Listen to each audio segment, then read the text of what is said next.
Is now starting. All attendees are in listen-only mode. Hello, thank you guys for joining us today for Testing Made Easy, how to leverage PeopleTools framework with your continuous delivery model, presented by Elire. A couple of things to let you guys know before we get started. All your phones are muted, so if you have any questions, please submit them through the question module. We'll take some time at the end to answer any questions that have come through. We are recording this session and we'll be posting in the Quest content library. I will follow up with an email with how to access this recording as well as a direct link to it and everything for you guys to view. Again, if you have any questions, please submit them through the question module and we'll take some time at the end to answer any questions. At this time, I'll turn it over to Valentine for Testing Made Easy, how to leverage PeopleTools framework with your continuous delivery model.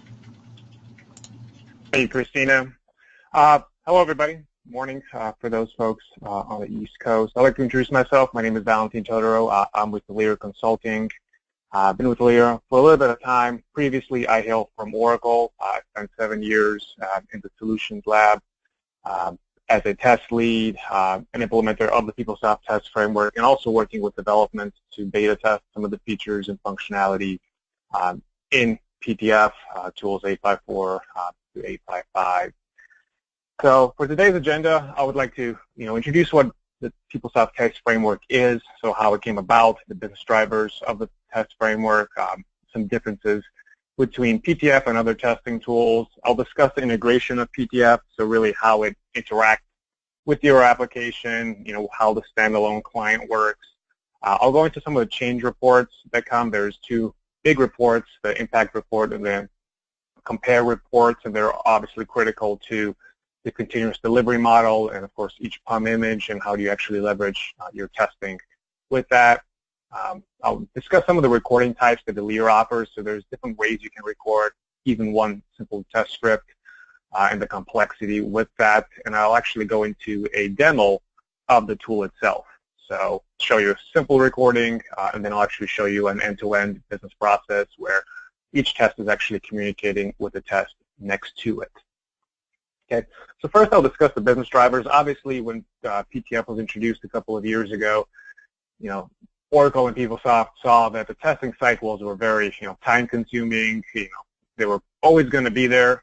Maintenance packs now PUMs are, going to constantly come about. So it was really developed to ease that testing cycle that clients go through. And of course, now with PUMs and images, do you test just the bugs and the new functionality, or do you do an entire system test each time you apply an image? So it was very critical to be introduced. So 851 was the first time that PTF came about, so it actually was available to PeopleTools. I do like to say that the 851 version is not the most stable. It's sort of like a beta version of the tool. It still worked okay. We were able to record a lot of scripts, but with tools 852 and newer, that's where all the features and functions came about. They fixed a lot of the kind of runtime errors that were happening with the tool. So if you're an 852 and newer, utilize the tool to its extent. And then, of course, there were some UI changes between 853 and 854, and now 855 actually offers some multi-browser support as well with small fixes here and there. So it's matured. It's matured as a tool. There's a lot of clients that are utilizing it with great success. Some are utilizing it full scale with several hundred scripts. Some are just utilizing it with 50 to 60 scripts and still seeing, a benefit in their testing cycles. Now it's meant for application testing, so that is its, main purpose. It's not a, a load testing tool by any means. It's really meant for from your sign-on screen through the navigation to the components, manipulating the page itself and then processing the page. And it captures your full process. As of tools 855, there's still no pre-delivered scripts that come with PTF. Obviously, Elire, we do have our own subset that we can, of course, provide you. But if you do choose to record your own script, and a lot of clients, especially if you have a lot of custom components, it's a lot easier to just record your scripts from scratch and capture your business process virtually and store it in your database within your test scripts. Okay, so it is a way to capture the way you do your business in these virtual screenshots, which are, of course, your test scripts. Of course, with any automated tool, the number of tests that can be executed is greatly increased. The accuracy of those tests, and what I mean by accuracy each time you run a test, PTF will actually produce a log telling you exactly what happened. You can incorporate screenshots into it, of course, with a final pass and fail test. And accuracy, if you have a subset of 200 scripts for several modules, if you know that you run these tests during your first image apply, everything ran to success, with certain certainty that if you ran them again with the next image apply and everything passes, your system is good to go. Okay, so you have that accuracy from one test cycle to another. And of course, you can validate your application, you can validate security, you can validate your configuration, whatever you need to. And of course, since you can increase the number of tests, you can also reduce the testing time. I've seen testing time reduced from 1 to 2 weeks to several hours or just a day. Since you can run the test one after another, you don't have kind of the human factor of waiting or looking for values or waiting for somebody to complete a test so that you can start up. So it's a huge time reduction. And of course, the scope of your testing greatly increases with PTF. So a little more about the background. It is a recording and playback tool, and what I mean by that, and if you've had exposure to some things like UPK or OATS or other testing tools, what will happen is the client will latch on or hook on, that's the verbiage, to the browser. You press the record button, and then you'll interact with your browser the same way that you're used to using your system. So you log in, navigate to a component, search for something, populate fields, interact with a page, run online processes, and then submit everything. Once you've completed that recording, you'll press the stop button on the wizard, and then it'll actually give you a script, a play-by-play based on a line of exactly what happened in your test. And you have the ability, of course, with PTF to add your own logic, your conditionals, any kind of loops you need to link tests together with variables. Once you've completed that, all you have to do is press the play button, and it'll actually simulate a user interacting with the system. So it'll bring up the browser and then go play by play, actually clicking on buttons, typing into fields, processing, interacting with grid and scroll areas, whatever it needs to do, it can do it. And of course, it's designed for PeopleSoft, from PeopleSoft development. So no matter how complex or how custom your page is, as long as it's a PeopleSoft object, it's able to interact with it. No matter how complex your testing scenario is, PTF can interact with it, and they can actually simulate it. Okay? And it'll actually bring up the browser, and you'll see it performing the steps with the cursor. Okay, so it isn't just doing it in the background or doing a thread. It's just actually going to perform as a user would testing the system. Now, there's some things that are unique about PTF. Unlike other testing tools, they might be very generic, and actually be grabbing things and using Java to click on objects or, scanning the source of the page to look for the IDs. This will actually use the metadata from that page. So it'll actually record the fields, the pages, the menus. And the same way you see in the app designer, that's how they will be in the script itself, in the PTF script. So there's a one-to-one relationship between PTF and app designer with your application. Okay, so there isn't any cryptic IDs or any kind of information that you'll see in the script, because it is tied to that metadata in the PeopleTools. Some additional things I did mention, that it is a regression testing tool meant only for the PM.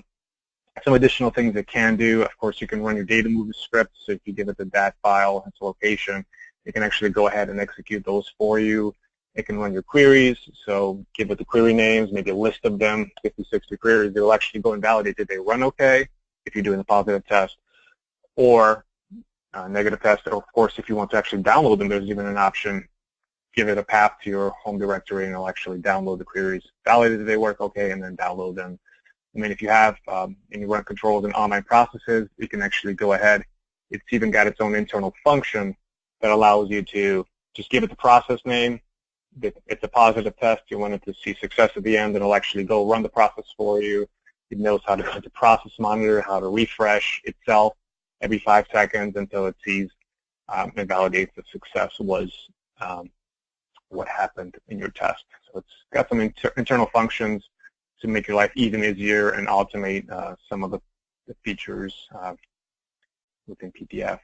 And as I mentioned, the logs are stored, and actually all your data is stored in the database. So your test data, the logs, since 8.5.1, there are about 22 tables that are dedicated to PTF. in storing your data in the application that it is configured in. Okay, and of course, they're app designer objects. You can place them in a project and move them from environment to environment. If you're decommissioning the test environment, you want to move it to a future environment, or if you want to archive them in another environment, you can move them very easily from one environment to another environment. Of course, the types of testing that PTF can perform, unit testing, it is fantastic for unit testing. Since you can run one-off scripts, you can have different data combinations for a given script, especially for system and integration testing. You can actually link tests together and create that end-to-end test, since one test can pass a value to another test, and the next test can pass it forward down the line. So if there's any unique IDs that are generated in test 1, they can pass to the test 2, and the testing in the chain continues on downstream. Okay, and of course, even UAT testing, I always recommend users should go in and actually utilize the system. So you can't automate every single cycle, but if you are having any kind of acceptance testing, PTF is great for generating kind of demo data for downstream testing. Okay, so instead of having somebody sit there and create 50, 60 requisitions or a bunch of persons, you can have PTF run it, generate the IDs, output them into the log, and then you can hand those IDs to be utilized by downstream testers in that UAT cycle. Okay. So now I'll discuss the integration of the tool and the installation of the tool. As I mentioned, that it is a client-based, similar to App Designer or your data mover, but the client itself, and you'll actually find the install file in your PS Home setup directory. The client itself can sit standalone. It doesn't have to be with the rest of the People tool, so you can sit standalone on either your own workstations or on the server. I prefer the personal workstation. It's just a little bit faster. You don't have the lag with the remote connection. But the client itself is a very small 5 meg executable. It obviously is controlled by PeopleSoft security, so the users that can authenticate in here are controlled. There are specific roles that you can assign to users. There's an administrator, an editor, and a user role that can be assigned so that when people utilize the client and authenticate, they have different controls and what they can do inside the client itself. Now the client has 2 communication paths. The first one is, of course, with the integration broker. It uses an SSL connection to the integration broker. So there is some configuration, not that much. It can actually be stood up in a matter of minutes to half an hour. So there's some things you have to do with some service operations, local nodes, and so forth. So there is a little bit of setup, especially with security. Once you've set that up and you can get into the client, the main communication path it has is, of course, with the browser. It's going to open up Internet Explorer, allow you to capture what's happening on Internet Explorer, and, of course, play back and simulate it back for you. And, of course, that's going through your regular HTTP or HTTPS through your peer and web server. And, of course, the client itself doesn't hold any data. It is just a client. Whenever you're authenticated into it, it's going to actually pull all your tests into the client, and then any changes or updates you do to test, push back as inserts or updates into those PeopleSoft tables. Okay, so everybody has access to the tests. Of course, there's some security around that. You have your own personal folder, and then you have a general folder of repository. So there is a lot of security, and it's really simple yet well thought out and very flexible and scalable. Okay. Of course, I've discussed the interconnection between the PeopleTools and the metadata. So exactly the way that things are, designed in App Designer, the names, that's how you'll see them in the PTF script. And you'll notice this a little later on. We actually go into the demo.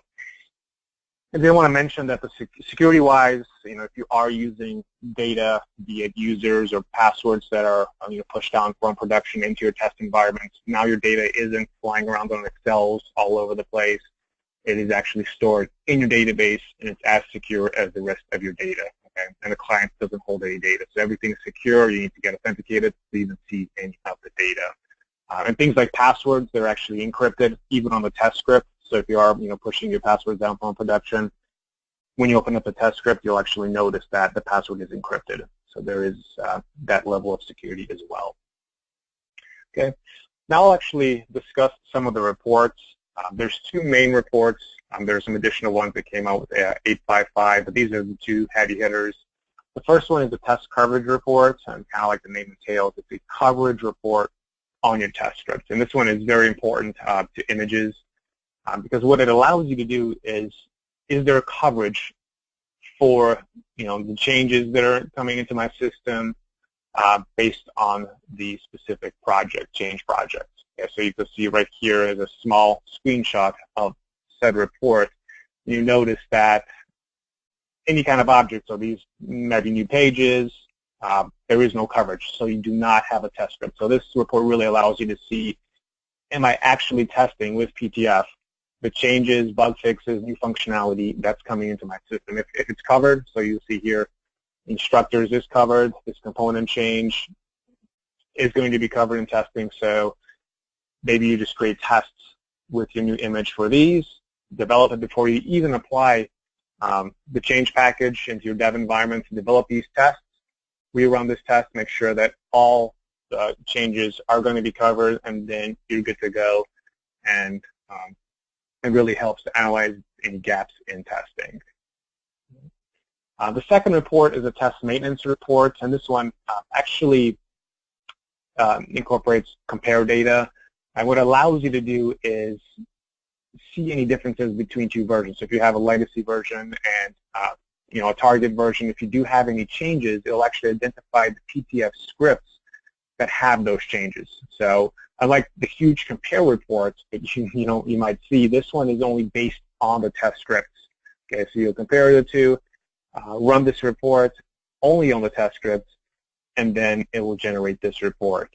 Okay, and the reason you want to actually go through your script and make sure that there weren't any changes is because if this test is run against, say this is a 9.1 version of your tool, the test can find field A, field B, field C, it can process the page okay, everything works okay, the test is a green flag. If the same test that was first initially recorded in the 9.1 environment is ran against the 9.2 environment, it's going to set a value in field A, it's going to set a value in field B. Wait, there is no field B, okay? And it's going to fail that specific line. It's going to continue trying to test the rest of that component, but because there was one red flag and one thing that was expected to be there was not there, the overall test is going to be marked as, is going to be marked as a red, and it will fail. So these compare reports are this maintenance report is very important to analyze what test, what has changed on that test, what line that changes on. For example, this one right here, you'll see on line 11, there was a change. The pre-object value is maybe your 9.1 environment, the post-object value, your 9.2 environment, and you'll see that they've actually changed it from dot first name to just dot first, okay? So what you can do is actually go through your scripts and make these changes so that your test scripts are ready for your target environment, okay? And actually this was a manual process until tools 8.5.4. With 8.5.4 version, there's even a mass update tool. Today we incorporated into PTF that will actually do all these changes for you automatically. Before that, it was a manual process. You have to actually go through these, but it even automated this process as well to make your life even easier with testing. Okay, and again, there are delivered reports, but of course at Elire, we have developed our own subset of reports, things like Pagelets on the front page and tracking tools to give you even better visibility, especially if you're running a lot of tests, several hundred or thousand tests. You might not have that many tests, but maybe you do many repetitions for each specific test script with different data combinations, and of course that will run up the number very quickly. So it gives you better visibility since these are PeopleTool tables. We can query them. We've created metrics to help you better analyze that data. And of course, tracking reports as well. Now, our experience with PTF, what have we done with PTF? We have had over 45 implementations of PTF, spanning all of the product lines. And 45, some of them very short. Maybe we've only automated 50 or 60 tests, but those 50, 60 tests took such a large and long time for the client to execute that they immediately saw benefits from PTF. We've had other projects, multiple month projects with several recorders where we were able to automate hundreds and hundreds of tests with a heavy complexity, which, you know, they could literally sit there, press the play button, and 2 days later they've run an entire system test over several thousand data iterations played back. Okay, so we've had that experience. And of course, me personally, I've actually worked with development, seen the roadmap of what is going to be happening with PTF, kind of given them some tips for future development items. And so there's incredible stuff coming, especially with querying data. You can actually extract data from your system and use it in your test. So there's some much cooler things coming. And of course, we have our own recording methods, very intelligent and you know, aimed at reducing redundancy and increasing how scalable each test is. So we try to minimize the number of tests you have, make each test as rich as possible so you don't have to have 7 versions of creating an ePro requisition. There's only one version. You just tailor it whenever you call it in your shell tests. Shell tests are kind of your batch containers, what each one of those versions of the test does. So we have a lot of experience with how to record, how to structure your testing, end-to-end testing. Even if it's, you know, a custom component, we can show you what path to take, how you can place logic into these tests, you know, conditional statements, so that if this situation happens, how do you go to this test instead of this test? So you can build a lot of logic. Same logic you would use when you are testing, you can build it inside these PTF tests. Okay, that actually takes me to the recording types. So there are several different ways you can actually structure a PTF test. You can do a simple recording. So if you are a very functional user who doesn't know, you know, conditionals or loops or how to actually structure very, very complex tests, you can just do a single-ended test. You just record, you know, going into a component, using one set of values, processing the page, everything works okay. That is the simplest form of a PTF test. Then what we have is a push-pull test. Maybe you want to incorporate some variables into this test and have the test communicate to the test after it, passing a value to the third test after it, having different data combinations, and Excel and PTF actually allows you to import data from Excel as well. So if you have a flat file with maybe all your requester names or your catalog items, and you want to make sure that, you know, each one can be selected from the catalog and pushed to a requisition, you can actually use Excel to consume the data into PTF, place them in kind of your data containers, and then run that component X amount of times in a loop and test out every data combination in this push-pull recording time. Again, a little more complex, takes a little bit more time to do, but the benefit on the flip side is you can test a single component so many times over and over and over again. And again, they're very beneficial, something maybe you couldn't do with manual testing or just took a very, very long time if you did want to. Now, you can automate it, you can play your test, you know, when you leave work at 5 o'clock, and then the next morning you come in and everything is done.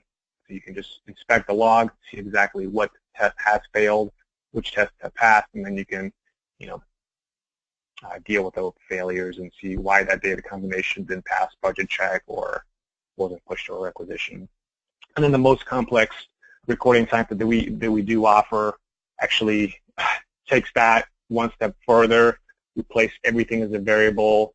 The shell and the script itself becomes a kind of a very configurable test where you have configuration options at the top, you kind of declare them at the top, and you can use that individual test wherever it's needed, in whatever kind of scenario. And that's where I was talking about in the previous slide. We can remove redundancy and create a singular test called ePro create requisition that takes into account, am I creating a special requisition? Am I creating something from the catalog? Am I doing, you know, no matter what the complexity is, these ultra-lenient tests take that into account with options at the top, pretty much flags you can turn on and off based on what you're trying to test, wherever that test is being called. So this one, of course, takes the longest time, but it is the most bang for your buck in terms of, you know, future value, because it takes account every complex negative, positive test you'll actually ever, you know, interact with that component. Okay. Before I move into the demo, I did want to, you know, show you actually the tool in action and what it can do. I did want to mention that we will be at Reconnect next week. We will be in booth 801, and I will be leading a session aimed at testing, but really focusing on the continuous delivery model that we have here at Elire. and how you can incorporate PTF into that continuous delivery model, because the big thing now is you might be applying several images a year.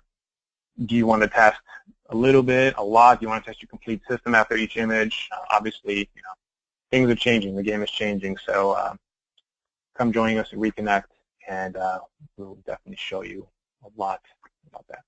So I didn't want to get into the demo. So what I'll show you in the demo is a simple ePro requisition special item create. So I'll show you how it actually will execute, how it creates the log, and then I'll actually record it from scratch to show you how easy it is for somebody to record this is a very simple script. So how actually PTF captures the data, and then I'll actually show you kind of an end-to-end, not completely end-to-end, but creating a requisition, approving it, and then creating a purchase order from that, and how PTF can link the tests together using variables, and then how we can actually extract some key pieces of information from that test. Okay, so very, very valuable to know that interconnecting property. So let me quickly jump to that. And as I mentioned, PTF, actually I'll start from scratch. It'll be easier for you guys. Okay, so like I mentioned, the client itself is a very small 5 meg executable. Once you've installed it on your environment, and again, it can stand alone. You do, of course, have the ability to connect to one or many environments. So if you have PTF, installed on an HR application or a financial, you can connect the same client to that and open up different repositories, whatever is needed. So we're into the tool. So this is the PTF tool. Once you log in, you will notice on the left-hand side, everything is structured in a folder. This is not the best organization. It's kind of our sample demo environment.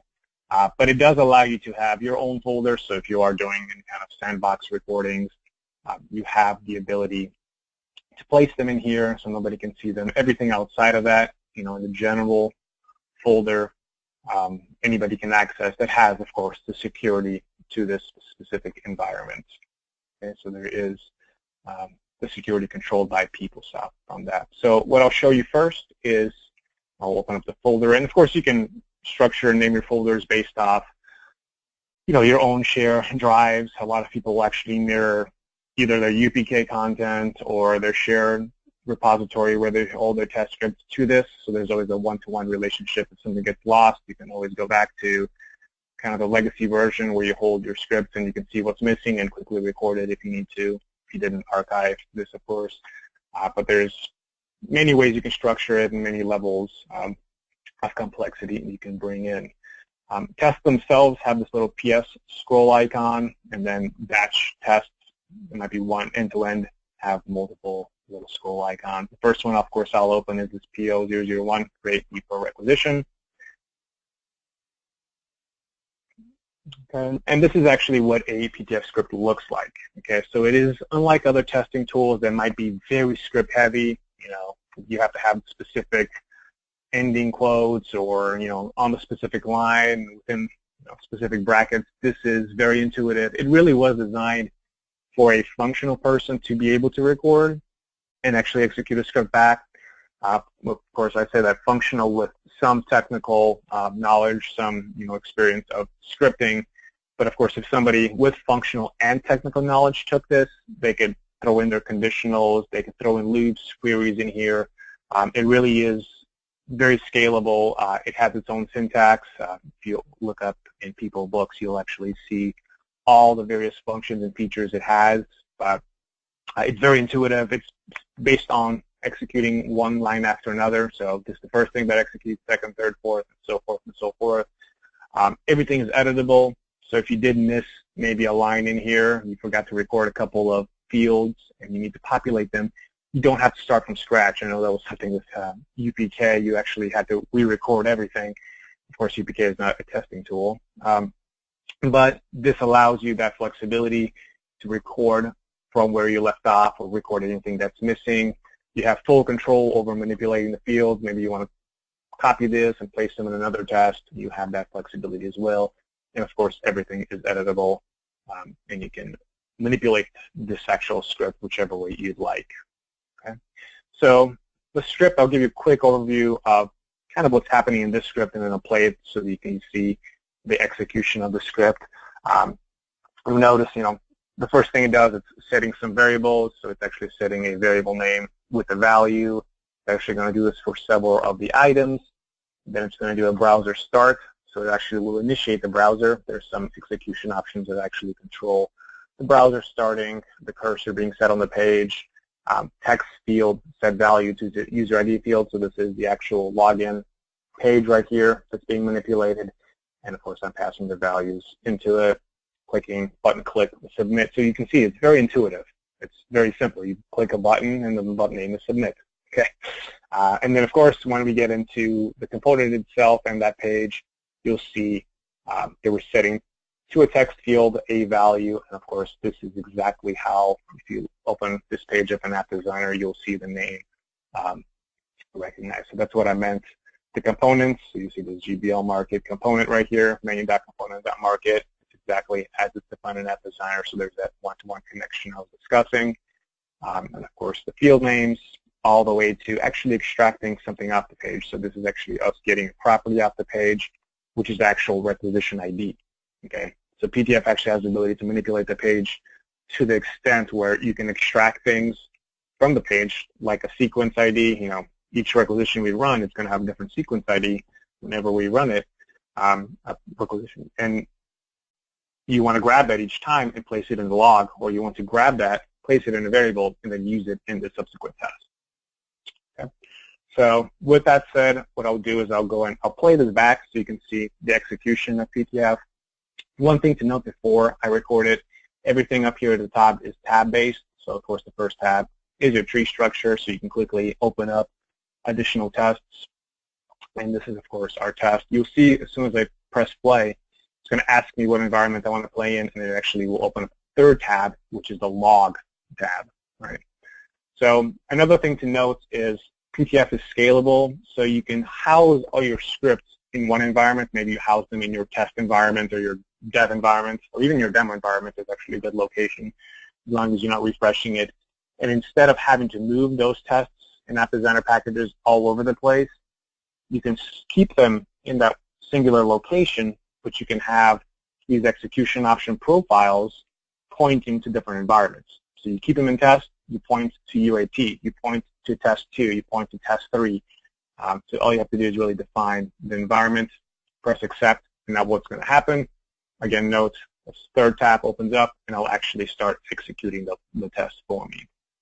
Okay, so it's going to actually interact with the field exactly like a user would. Okay, so it's trying to simulate a user interacting with the component. You might have noticed that we skipped the navigation. That's a feature with PTF. They can jump directly to the components. You can, of course, choose to go through the navigation, make sure everything works okay, but I'm just jumping component to make this test even quicker. So you'll see it placed everything in the fields. It has no problem opening up the lookup glasses as well. And so right here, it's actually going to also grab the requisition ID off the page. So the test was done. We just created a requisition, and I think that was, 20 seconds or so. And of course, like I mentioned, the third tab on here is the log tab, and it'll actually tell you exactly what happened in that test. Okay, so who logged in, that we clicked submit, that we went to a component, that we set this field with this value, this price field with this price, so forth, so forth. We clicked some buttons, so it keeps track of everything that happened in that test. And of course, all this information is in tables inside your PeopleSoft environment. Okay, and of course, one of the manual steps that I added when I recorded this is extract the requisition ID off the page for me. And you'll see right here, within the log itself, it was able to extract that, and this is the requisition ID 164. And if we open it up, you'll see that is the requisition ID. That was, of course, next on the sequence for the requisition. And again, we can actually verify things on the page. So one of the things I wanted to verify after I grabbed the requisition ID is if it was approved. So this didn't have any workflow. It went immediately to the approved status. So PTF, you can drop these little validate checks, maybe for a business unit. You want a specific business unit to be defaulted always on the page. You can drop validate flags, and we'll go ahead on execution and validate that the actual value on the page is exactly what I expected. So There's a lot of features and functions to help you with testing, be it if you're just going into components and validating specific, configuration, making sure this everything's configured okay, maybe in a UAT environment, and then going through a UAT cycle. Okay, so very, very useful to have these logs. Now, you saw us executing a test. Okay, so how easy it is to record one of these? So let's go through one simple recording. So what I'm going to do is I'm going to create a test. Each test will always have this browser start or browser start login. Of course, that's the one thing you need to do before you test anything in PeopleSoft is you need to start a browser to actually open up the application. So I'll go ahead and save this very quick. Okay. And now what PTF has is this little recorder. Again, this is going to float over your screen. It's similar to other recording wizards out there. And when I click my house button, this actually opens up the target environment on the sign-on screen. And as soon as I click the record button and I see this green, it's actually recording. So whatever I do to the application itself, it will capture it. Okay. Actually, okay. So it's capturing and going through this process. I'll do the same for requisitions. That was what we demoed. Requisition. So you see how long the navigation took, and of course PTF has the ability to jump directly to the component. Let's do a price. Let's go to USD. 4 units measured is each. I've done this a couple of times. Hopefully this is, I think that's a category in there. Let's do some IDs. Some other manufacturer IDs, and let's put a note in here. Again, as I'm doing this, you'll notice right here in the recorder, it's actually showing me the last step I took. You can actually have, there's a lot of manipulation that you can do here. You can go back a couple of steps. You can edit any values. Maybe you can only input them once as you're recording. You can activate and deactivate steps, so you have complete control with this recording wizard. And of course, when we come in-house, we can train staff on this as well. Okay. So I'll go ahead and I'll check out. I don't think I need to put the ships in here. Okay, it's already in here, and I'll go ahead and I'll submit this requisition. And now there's a few things I want to do on the summary page. Oh, this one has approval. Okay, so one of the things I want to do is grab the requisition ID off the page, and since it doesn't do it automatically, I actually have the ability to extract properties off the page. So I'm going to extract it. And what I want to do is I'm going to place it in a variable. And then I also want to validate or verify that the status is in pending, maybe based on this dollar amount, which is a lot. I want to make sure that this is in pending, and then it actually went through the approval. And now what you'll see, if I move this, as soon as I press stop, it generates a script for me. Okay, so I didn't have to know any of these field values, any of the syntax of how to structure this. It did it all automatically. I'll discuss why that was unchecked. So you have the browser start, you have logging in. As I mentioned, the password is always encrypted. You can even overwrite this and it'll re-encrypt it for you. We went through the navigation. We set all these items with these values. We checked out, and we submitted it, and then we grabbed the property off the page. So as you can see, this sequence-based is very easy to understand. And now when we save it and play it back, you'll see that it executes exactly as we want it. Okay, we chose the environment to play back in, and now it'll go ahead and execute. As long as I didn't do anything wrong, it should have recorded that exactly as needed.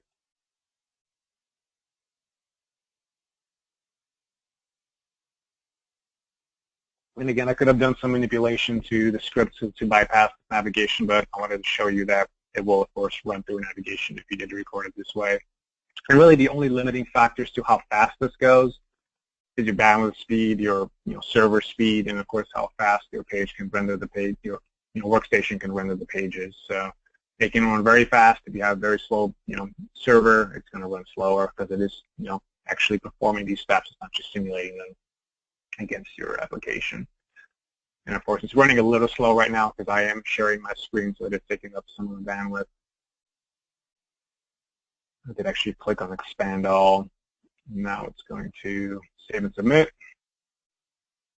And now it's going to extract the new requisition ID 166, and of course it's going to check the status of spending.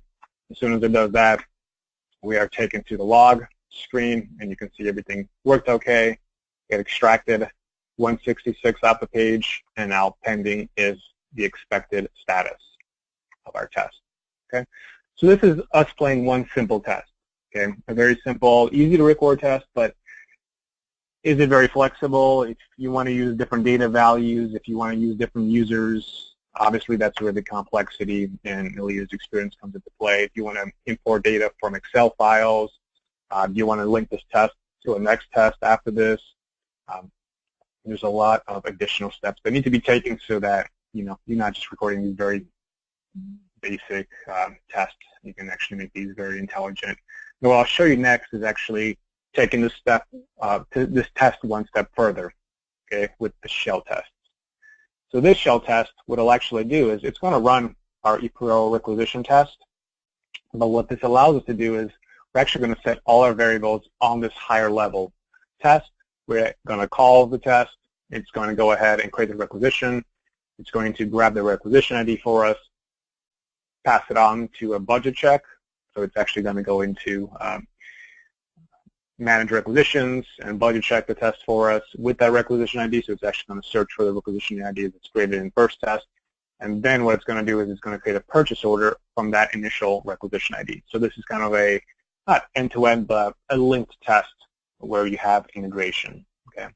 And again, I've actually extracted all the values from the test and put them on a higher level. So if you do want to run this end-to-end test, you just have to manipulate the values here. So maybe you have different people logging in to approve, different people, buyers going in to create the requisitions. You can actually control that on an even higher level. Okay, so you don't have to open up each test, set up the values, You can actually bring those up to a higher level and execute the test. Now this test will actually fail. And I did this on purpose. This environment, I didn't turn on budget checking. I recorded this in an initial environment that had budget checking. This environment that I'm going to play against doesn't, because I want to actually show you what happens in the log when there is a fail. Okay.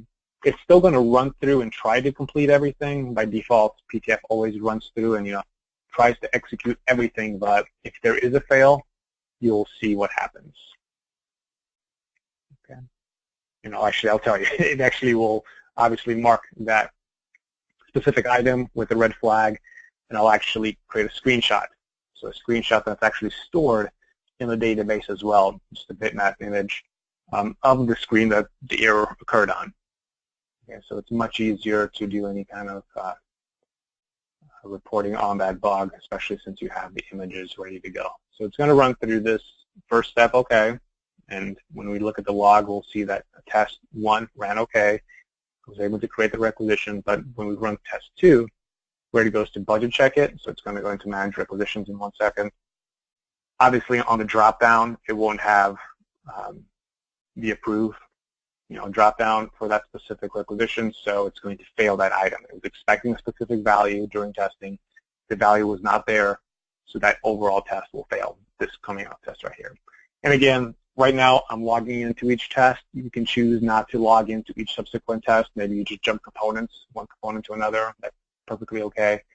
But I like to log into each test because then later on I can simulate different requesters, different approvers, managers going in to each portion of this test. So it looked up 167. From the drop-down, it's going to try to select B. B wasn't there. It's still going to click Go, try to process it, but when we look at the log, we'll see that there was a fail because the expected value of budget check or budget approval is not there. And now it's going to run through the final test, which is, of course, creating the purchase order from that requisition ID. Okay, so maybe here we validate the US001 is the default business unit.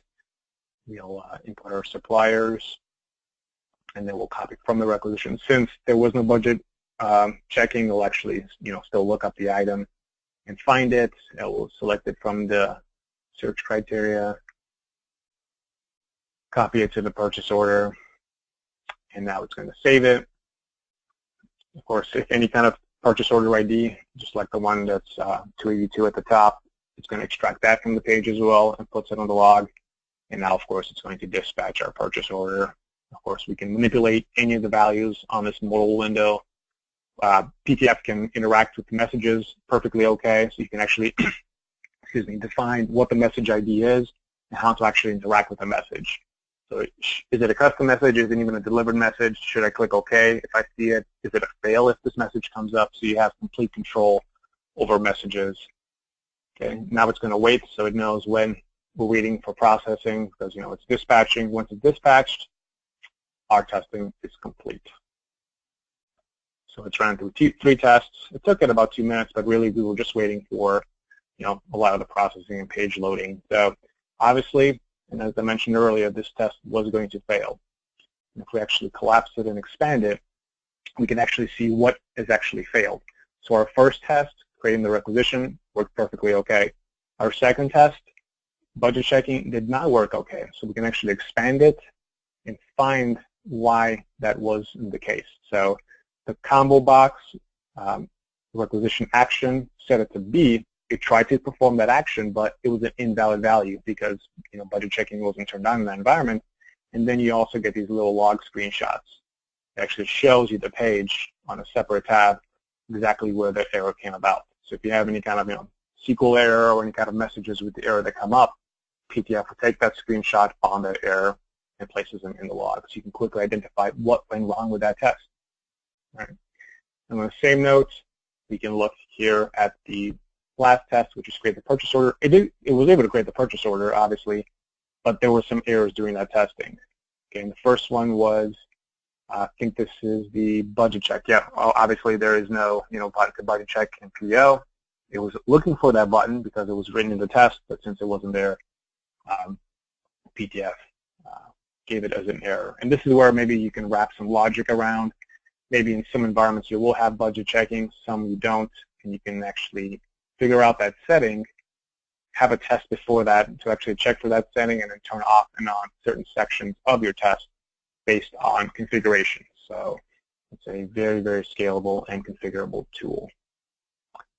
Okay, so that is a quick example. Obviously, there's a lot of tools out there, a lot of functions, features, and functionality in PTF. I'm just showing you a very small subset of those. You can have, of course, different data combinations based on the value field. You can import and export from Excels.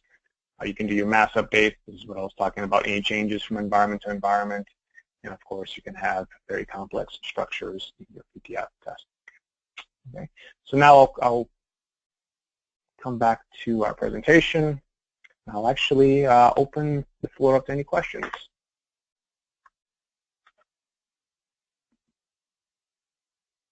Hey, thank you very much. Oh, yep. Sorry. Thank you very much. Just as a reminder for anybody that has questions, please submit them through the question module. I won't answer any questions that have come through. The first question that have come through are any scripts delivered by Oracle as generic testing scripts that you know of? Right, and as of now, as of tools 8.5.5, there are none. From before I left Oracle, I know that it's in the works. They are trying to build a repository. The problem is, what do you automate? How do you actually tailor it to clients? So that was a big pain point, and it's been kind of on the roadmap within Oracle development for a while. But as of 8.5.5, there still aren't any pre-delivered. And of course, us at Elire, we do have our own repository of scripts built by me that are very complex, very scalable, so we can definitely offer that as a service to any clients. Great, thank you. If you develop a PTF test in, say, financials, supply chain management 9.1, and PeopleTools 8.5.1 or PeopleTools 8.5.4, can it be migrated and played back in a financials supply chain management 9.2 with PeopleTools 8.5.5 environment? Absolutely, it can. All scripts are forward compatible. I've actually seen people recording tools 8.5.1 against like an 8.9 environment and then play it back in a 9.2. So all scripts are forward compatible, and that's actually where that compare report came into play, because you might have differences. I'll scroll back to this compare maintenance report, I'm sorry. where you can actually look at the changes based on your test scripts, prep those test scripts for the future environment, do the changes, migrate them into the new environment, and then immediately you can play all your PTF scripts. So they're all forward compatible, and that will work perfectly. So if you are still a client on 9.1 and tools 8.5.1 or newer, actually 8.5.2 and newer, since I mentioned 8.5.1 is the beta version, start recording your scripts. They are all forward compatible, and they will work even with 9.2 and the PUM images that are coming out. Great, thank you. Can you see how can PTF be configured to hook up into other browsers? So multi-browser support came about in 8.5.5. So everything older than that, Internet Explorer was the only option. With Tools 8.5.5, you still have to record in the Internet Explorer, but in the execution options, you can actually select how it plays back against. So you can select your Chrome, Firefox, Internet Explorer, and you can actually play it back in each of those browsers based on the execution options. So it is multi-browser support, 8.5.5 and newer. It still has to record in Internet Explorer, though. That's just a requirement because there's so much that goes on with the integration between the client and the browser. Internet Explorer is the only one that's always going to be in a specific location, and that's what it's built for, recording. But in terms of playback, if you do want to simulate it against the different browsers, 8.5.5 is the minimum version you need to be on to utilize that functionality. Great, thank you. If you guys have any questions, please send them through a question module. We still have several to go through, but just as a reminder, does it allow to test parallel user testing? Yes. Since you can store data in variables, you can actually jump from a legacy application to a future application. It is a little trickier to pull off, but I have seen actually 2 clients that utilize for parallel testing. Since you can jump from one component to another and one application to another. Maybe you perform specific tests in your legacy, you get specific amounts back. You want to match them with the same process in a 9.2 environment. You complete the same execution, and then you can compare. You can have a kind of a third test that will compare variables and see if everything matches, and if it doesn't, you can kind of identify exactly what didn't match in those parallel tests. So a little trickier to pull off, but yes, PTF can accomplish parallel testing for you. Great, thank you. It was mentioned that we can extract data from the system and use data in your tests. Currently, our manual test plan includes step 1 to run PS query or SQL toad to find the data set to be used for the test. Can the current version of PeopleTools framework handle this, or did you say the future version would? So currently at Elire, we do have kind of in-house knowledge, and we have our own scripts that allow you to extract data. Obviously, you can't run a direct SQL statement to select data, but it does allow you to create your own custom query through Query Manager and extract data from that. Since it does interact only with the browser itself, you can't really run a SQL statement in Query Manager, but you can have a test that actually structures a kind of a temporary query, runs the query based on the parameters, and it'll actually set up the query during the recording, play back exactly the same way, generate your run tab with the exact data you need, and the tests we've developed at Elire will actually extract the entire column of data, places them in an array, which actually doesn't exist yet. It's going to come out in 8.5.6, but I've developed that specific functionality using current methods, places it in an array, and then when you go to that specific component where you want to utilize that data, you run through a loop, you can extract the data from the array and utilize them in that specific component or many components. So you can't specifically create SQL statements to gather data, but you can go through Query Manager, set up your query the way you want it to with whatever records and joins and conditionals you want. Go to the Run tab and actually extract the data from the Run tab, and you can go from there. So, and that way, I've seen many clients utilize that, and it's very, very useful to have. Great, thank you. Is there any link to the UPK or developing training materials from a test script? No, there really is no API or integration with PTF, and the reason is that PTF has its own language, its own syntax. UPK is more, obviously they have the context sensitive, so it kind of can recognize the components. Outside of that, it's not as rich as PTF. There is no references to exactly what fields are being, interacted with, so there is no one-to-one relationship. I've seen clients that utilize UPK content, and they'll mirror that with their PTF content, but there is no way to kind of import UPK in there because, you really have to use the wizard. You have to record what's happening on the page, how you're actually interacting with the page, and use all these advanced features and functionality, whereas UPK, screenshot-based, maybe some context-based, there is really no way to import it. That's the big issue. But I've seen clients that will utilize, the framework of UPK to record that PTF tests, but no integration whatsoever. Great, thank you. Can you show or talk about how a spreadsheet can provide the input data? Yes, yeah, I can actually show you. It's a fairly simple process. Again, I say simple, but I've done this 5,000 times.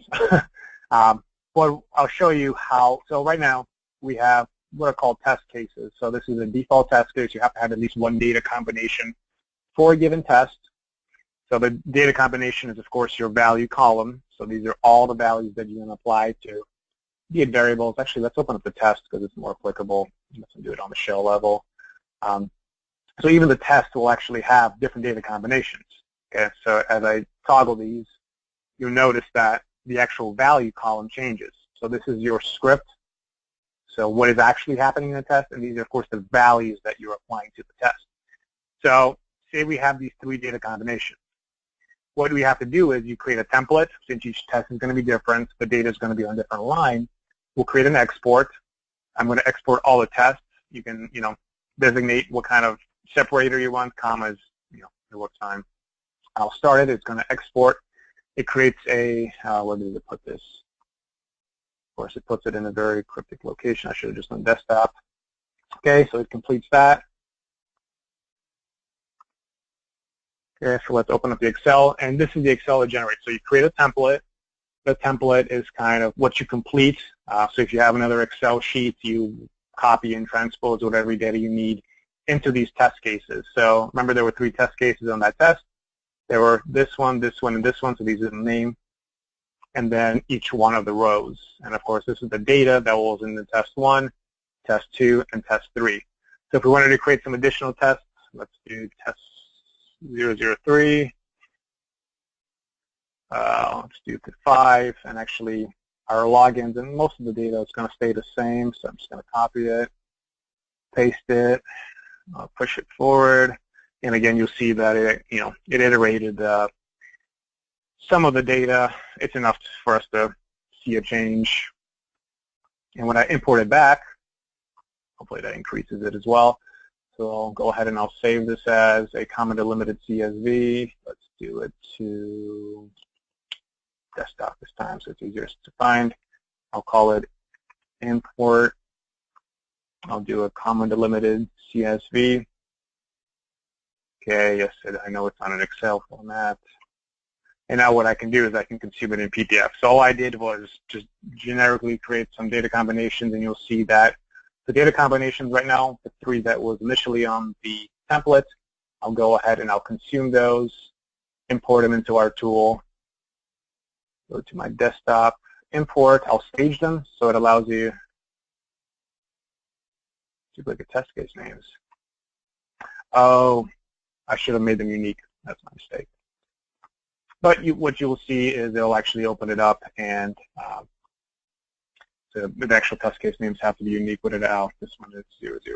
Let's make it 44.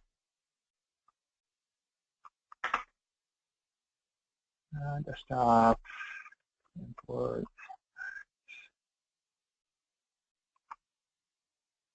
So the names actually have to be unique. Let's import it. That's not it. Desktop, import. Oops. Import. Import. Stages them, so this kind of stages the new things you want to replace. So it even allows you to overwrite any of the existing ones. I'm just going to replace them. And then, of course, all the new ones I'm going to import as new.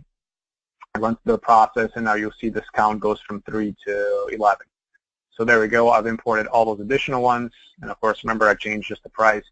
And as I toggle them, you'll see that I think the price has changed, and of course the user IDs. That's just because I populated it through Excel. Those will get iterated as well. So now I've imported the data, and then of course I can place loops around this so that it will just iterate every single one of these data combinations one after another. Okay. Hopefully that answered that question. Great, thank you. Let's see, you guys, excuse me. We still have several questions that come through, and we're about 2 minutes over the hour. I had one more request. I think, if you're okay with it, Valentine, if you're okay with it, if I can send you this information of some of the speakers. We have about 15 to 20 more, and I just don't think we're going to be able to answer all of them right away. I'll send them over to you if you don't mind. No problem. But I did have one other person ask if you could demo something. If you can't, we can follow up with them as well. But can you show how to exclude navigation from the execution? Yes, I can definitely show you that. You'll actually see right here in this test, what's happening is, so these are some variables, kind of like, the declaration at the top. The browser starts, the cursor is set on the specific portion of the page. You're using your login portion, and then you have your navigation. So you're clicking on routes, ePro, requisition, and then you're focusing on the body of the HTML. So this is actually your navigation, and what you've noticed, this is the one I actually recorded from scratch. PTF knows that you've entered a component. It's actually going to grab the component name right here. It's going to enter that component as an add. To make it faster after you record, it actually will automatically disable the navigation. If you want to re-enable it, of course, just reactivate those steps. But if this is what it looks like, then you can just, after the submit button, just uncheck those, including the target content. And as long as you have this page prompt to the menu.component.market with a specific action of how to enter that component, then it will immediately bypass the sign in and the navigation and go directly to this component. Okay. Great, thank you very much. For everybody on the phone, questions that didn't get answered, I will pass them over to Valentine to get those answers to you guys and email back out to everybody with those feedback. Anything else you want them to leave the audience? Thank you so much for your time. Hopefully, you saw the benefits of PTF. Again, this is a free tool with your PeopleTools, so it's great to leverage it. And of course, Elire can definitely help with a quick jump start or a full-scale recording. And if you're somewhere in between and just want to automate some tests and get immediate benefit from PTF, give us a call and we can definitely help you out. And of course, we have the in-house experience from Oracle to help you with that. So thanks a lot. Great, thank you very much. For the folks that are on the phone, just a reminder, this session was recorded and we'll post it on the Quest content library. Send out an email to everybody that's in attendance to view the recording, and then we'll get these questions back to everybody. So everybody have a wonderful afternoon and day, and we'll talk to you guys soon. Thanks.